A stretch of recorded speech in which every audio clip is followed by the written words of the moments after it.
This is Johnny with Tiger Bomb MMA, and tonight I'll be going over UFC Fight Night Strickland versus Imavov, giving you my thoughts, predictions on the entire card. It's going to be a very quick video this time around, so I do apologize for those out there who wanted me to talk for about 40 minutes, but it's been a pretty hectic break for me. My cat passed away, unfortunately. I will say though, he did go to draw with cancer. So not only did he die, he took the cancer with him. So that's like the bright side of this entire this entire situation. But I am paying tribute to my boy Kunai in the corner, and yeah, surprisingly, it did a number on me that I was not expecting. So yeah, kind of bummed me out for a while. So because of that, I wasn't fully prepared to break down the videos, but I did do my tape watch. So I mostly want to see how well I do with just the circumstances, but I'll get started with this first fight of the night. So Yara Eubanks versus Priscilla Cachoeira. I'm going with Cachoeira. She not only is the dog in this fight, she is a plus 205 comeback on Eubanks is a minus 245. I think she possesses not necessarily the best qualities. I just think that given the circumstances, yes, Sarge is a good grappler. She can take her down and submit her. I just think Cachoeira has that X factor, being that she's a fucking cheater. And I think she's going to be able to get away with a couple fence grabs, a couple eye pokes, and eventually get on top, or should I say stand up and really put it on Sayara Eubanks. If Sayara Eubanks does not get the submission, she will gas out, and Zombie Girl's going to lay her the fuck out, put her vertical on the ground. So I'm going to go with Cachoeira TKO round number 2. Next bout, Jimmy the Brick Flick versus Charles Inner G Johnson. Johnson minus 450. I hate those goddamn odds. The Brick is plus 350. The Brick is coming back from retirement. He's very, very good. I think he is a very solid fighter, but coming back after retirement to me is not a good sign. Not the reason why I'm picking against him. I think Charles Johnson himself, the odds are giving him a ton of respect. I think he should be respected, just not that highly. I do think he can potentially make a big mistake, give up his back, give up his neck, get submitted. But I just think with his level of competition he's been fighting recently, the fact that Imavov, or not Imavov, he's fighting later, the fact that Mokaev did not submit him, uh, yeah, I just don't see Jimmy Flick having much firepower to really discourage Charles Johnson. And I think Charles is eventually going to finish him in the third round. When he lets those hands go, man, he is a beautiful sight to see. So I'll go with Charles Johnson by third round TKO. I think eventually he does catch Jimmy Flick. It's just going to be a matter of time, really depending on if Charles Johnson is feeling himself, which that is the worst compliment I can give him. If he does feel himself, if you know what I mean, like he's feeling the rhythm, lets his hands go, but that is a fucking pain in the ass. If he gets disrupted in that rhythm, you can definitely see it, and he doesn't have the same kind of like flow to his punches. So we'll see if Jimmy can disrupt that rhythm. But to me, once Charles gets going, it's going to be really tough for Jimmy to come back from that. So I'll go with third round TKO. Daniel Argueta versus Nick Aguirre. Damn, Mexicans with the similar names. Odds aren't out yet. I'm assuming Daniel's going to be the favorite, and I think he wins this one by decision. I am going to give a lot of compliments to Nick, because Nick, watching tape on him, yes, he's been beating bums for him to be 7-0, but his jiu-jitsu is pretty solid. And despite, beating bums or not, you can tell when a guy's jiu-jitsu is very good, and Nick's jiu-jitsu is very solid. Being the longer dude, I think his legs are going to come into a play here, whether it be to snatch triangle chokes from the back, create space from bottom if he wants to. I don't think he will. I think he's going to welcome the takedown. But to me, I think the wrestling, so funny enough, the determination of Daniel Argueta is going to win him this decision. I think he's going to have a very close first round where it's like, oh shit, he nearly got subbed, but his sub defense is solid.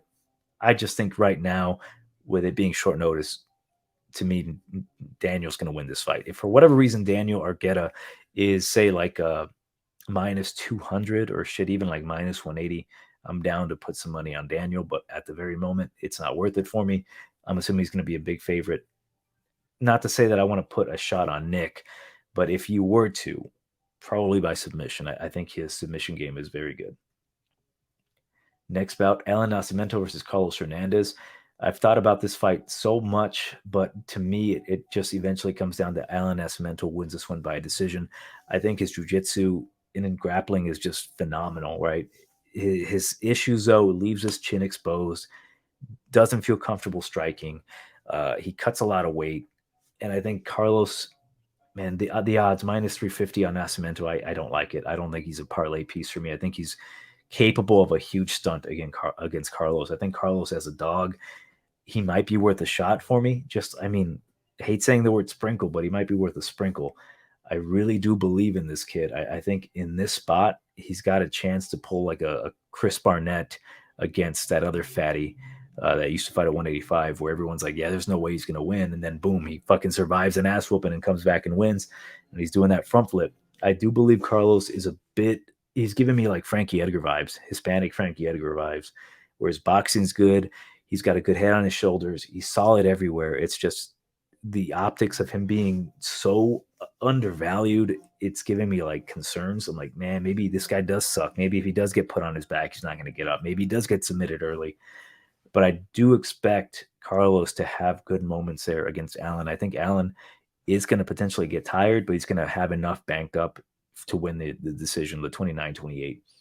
Because if Carlos starts attacking the body and just exposes those weaknesses of Nascimento, where again he throws a lot of naked leg kicks. If you throw a naked leg kick straight down the middle, crack the motherfucker, it could change the fight where Nascimento starts shooting sloppy takedowns. They get stuffed. He gets tired. He rolls to his back. Carlos says, "Get the fuck back up," and he starts.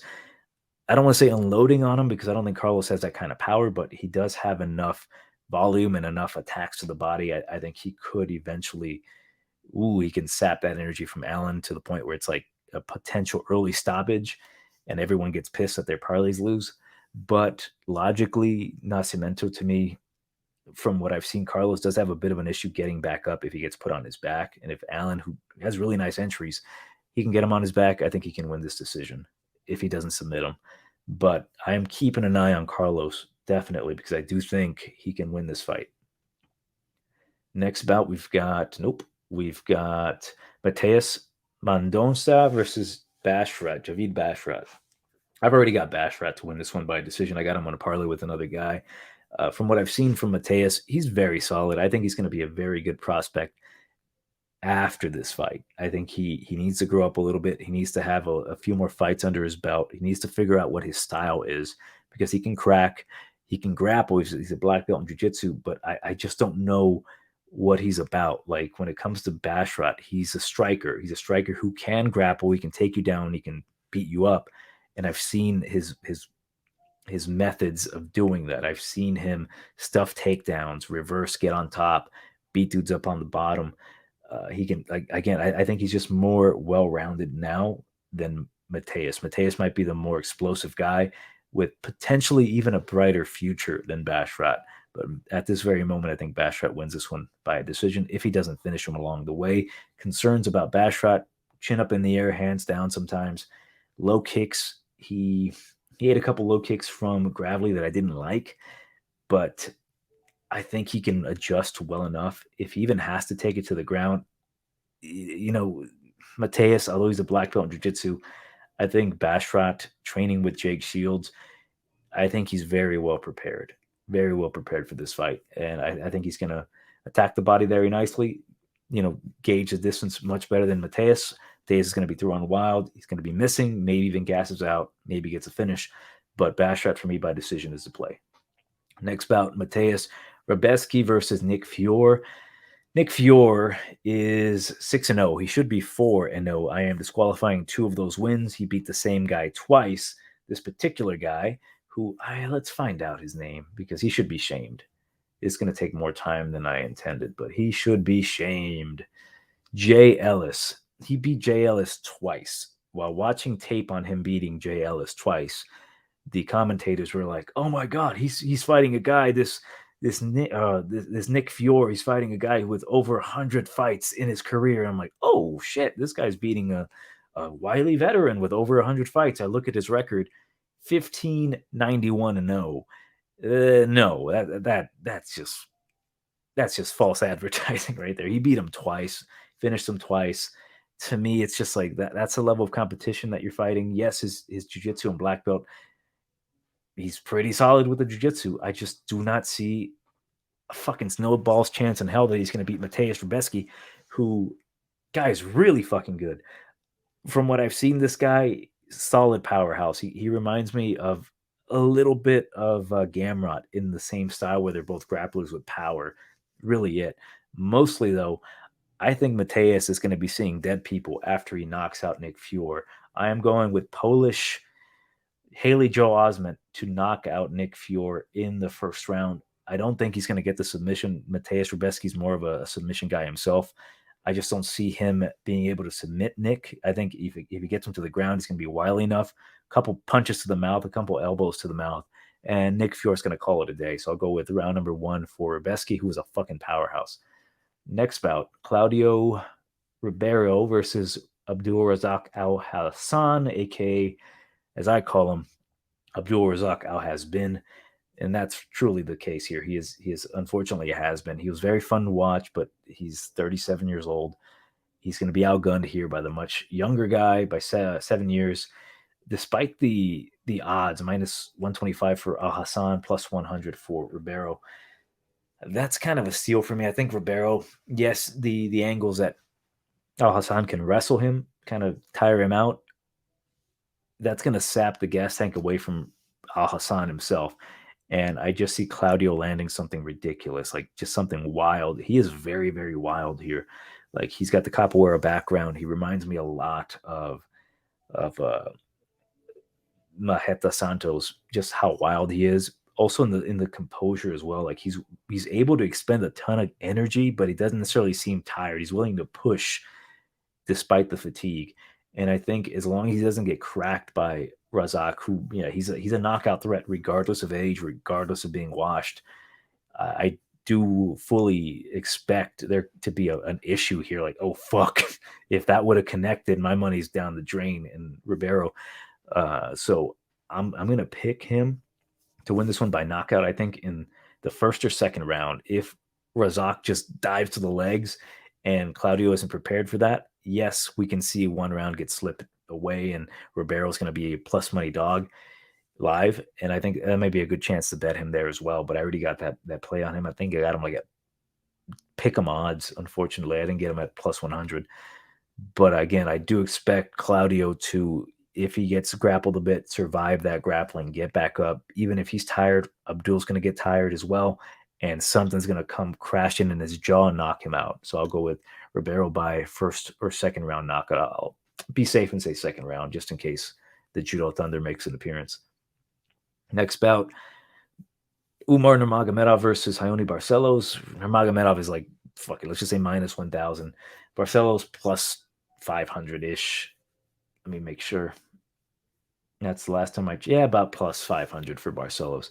It might be worth a shot taking Barcelos, but I fully expect Nurmagomedov to win this one by decision. If he finishes Barcelos, it's just like, holy crap, man. Barcelos is a very good fighter. Like, I'm going to assume no one here knows who Ioni Barcelos is, but he's a very good fighter. Excellent wrestling. Like, former, I don't really recall what specifics he is, but he's a wrestling champ from Brazil. So I don't know if he's like a national wrestling champ. His dad, fucking ridiculous. Let's just call it a space colored fucking jujitsu belt. Like, it's untouchable. It's like one of the most prestigious. I think it's like a coral belt, but I exaggerate. The guy is super well rounded. There's a good chance that he can pull off an upset, but if this was a different Nurmagomedov, I'd say yes. But Umar, the way he gauges distance, his kicks, his wrestling, the guy, he's very special. I think in this division, he's very good. Unfortunately, though, Ioni Barcelos, I just don't think he's the same guy as he once was. Like, unfortunately, he kind of aged overnight. And I think Umar, he's going to have a very good name on his record. So I'll go with Umar by decision. Next bout, Caitlin Vieira versus Raquel Pennington. Damn, Caitlin Vieira, she should win this fight. Let's just be realistic here. Like, if she believes in herself, she should win this fight. I believe she's going to win. Those dog odds, those pick 'em odds are kind of suspicious. Like, when I first saw the odds, I was like, why is Caitlin pick 'em with Rocky Pennington? Rocky's, Rocky's Rocky, right? Watching tape again on her kind of gives you a refresher. I'm like, oh yeah, she kind of lets fights slip through her fingers, and that is a big concern. But I do think if she lets the hands go, if she starts attacking the lead leg of Pennington, who's a boxing oriented fighter, she's lead leg heavy. She should have a very good time. The judo background, the black belt in judo, flip her bitch ass down, beat her ass up. I just don't know if I trust her. Like I did have a bet on her. I canceled that bet because I started overthinking it. I may put a bet on Vieira. I'm just a little concerned that she's not going to fight. You know what I mean? It pisses me. Hold on, my music stopped. Why did my music stop? There we go. It just pisses me off that how good she is, but she gets stuck in her head. Like ever since she got knocked out silly by Aldana, it's like the confidence just went out the window. Rocky's path to victory here, really to win by a decision. I don't think she'll knock out Vieira. I don't think she'll really hurt her, submit her.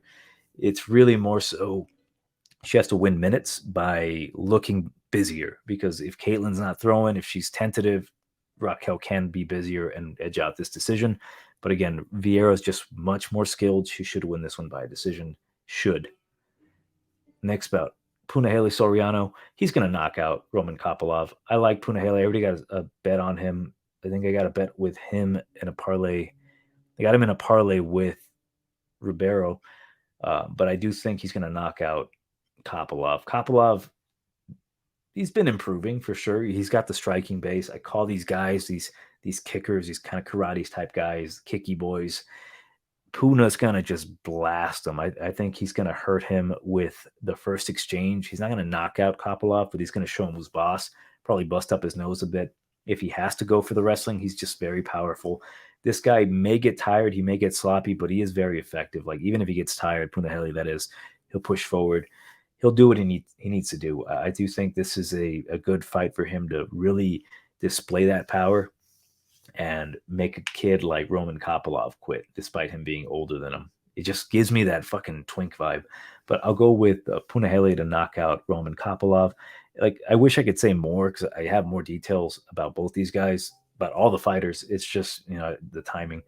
It's just Roman. Yes, he has improved substantially from fight to fight.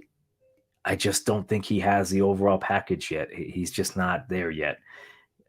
I don't think he ever will be. I think after this fight, he might get cut, especially if he gets knocked out silly.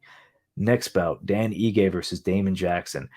I've heard it many times on Twitter. Dan Ige's lost a bunch of times. He looks like he's washed. Damon Jackson's won a bunch of times. He looks like he's on his way up. Ain't the case for me. Dan Ige's going to knock him out in the second round. Damon Jackson might have a good round in round number one. He might get some control time. He might get some back control time. Dan Ige is looking super tight, super solid, thick and tight. The guy, just checking his Instagram, just based off looks, he looks in phenomenal shape. He's ready here to knock some heads off. And Damon Jackson's been knocked out multiple times. Like, yes, he's beaten some decent competition, but they're nothing compared to what Ige has fought and beaten, I might add. Yeah, he may have lost to some great competitors, Evloev, Emmett, Korean Zombie. Like all those guys are either former title challengers, current title challengers, or future champions. I think Evloev, if he can get past Taporia, he's going to be a future champ. So for me, Danny is going to knock him out. He has concussive power in those hands. He's got the wrestling to stifle Damon Jackson. I think he might even be the stronger guy in this fight. To me, I think if you're laying any sort of like hope that Damon Jackson's going to hold down Dan Ige for 3 rounds and win that decision, even if he does hold him down for 2 rounds, Dan Ige's going to fuck him up in the third. Dan's got this like unbelievable, unquenchable desire to win. Like, shit, man, I just don't see him getting beat up by Damon Jackson. Damon Jackson doesn't possess the power in the punches or nor the striking to really put Dan Ige in any sort of threat to make him worried about the takedown. I think Dan Ige walks him down, Taporia's his ass in the second round. First round, might be a little close with, Damon Jackson just reaching for those legs. Fun scrambles. Round number 2 starts. Bam, we're good to go. Final fight, main event, Sean Strickland versus Nasruddin Imavov. To me, I've thought about it quite a bit. The moment I found out about this fight happening, Sean Strickland wins this one by decision. To me, he's going to be more defensively sound. he always is against a guy like Nasruddin. He has to beat, but Nasruddin doesn't necessarily possess the type of concussive power to put Sean Strickland like on the back foot or worried about anything. The only thing is that he has to worry about the speed and the precision of Imavov, but with the type of defense that Sean possesses, he's very defensively sound. The guy spars all the fucking time. This being at 205 pounds does not concern me at all. Sean Strickland took the fight very short notice. I think he's always ready to fight. He's always sparring. He's very, very confident in his striking ability, so much so that he thinks he can win a fight with a jab. I really do believe that after that last loss to Cannonier, he suffered a lot of embarrassment, more so embarrassment than the fight against the champion Pereira. Like getting knocked out by Pereira, yeah, it sucks, but it's Pereira. No shame in that. Losing a close fight to Cannonier, a guy who I gave the fight to Strickland, right? Visually, to me, it looked like Strickland won that fight based off of what actually landed, opposed to what appeared to land. But, and I say this as a guy who lost money on Strickland, it does not seem like a robbery to me because Sean didn't do enough to solidify the fact that he won those rounds. Like to me, visually, I'm like, I'm a licensed judge. I can see shit, especially when I'm watching it live. Like, oh, he's landing the better shots. He's doing more. I thought they took away round number one from him. I thought Sean Strickland won round number one pretty easily. The other rounds got a little closer, but I'm like, what the fuck? Like, how did they steal that rounds from him? How did they do the boy like that?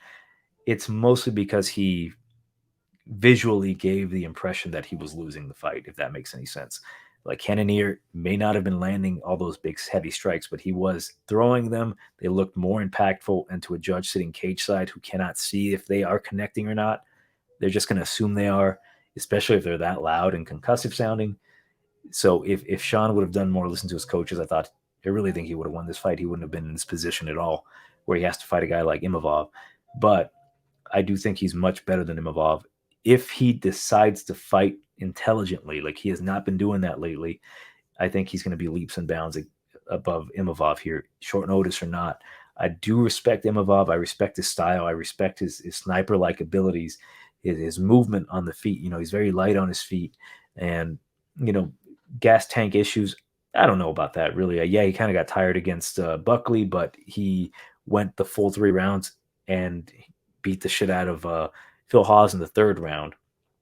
And that's what kind of made me think, I'm like, if this motherfucker can knock out Phil Hawes, who is a bit chinny himself, he's not going to knock out Sean Strickland.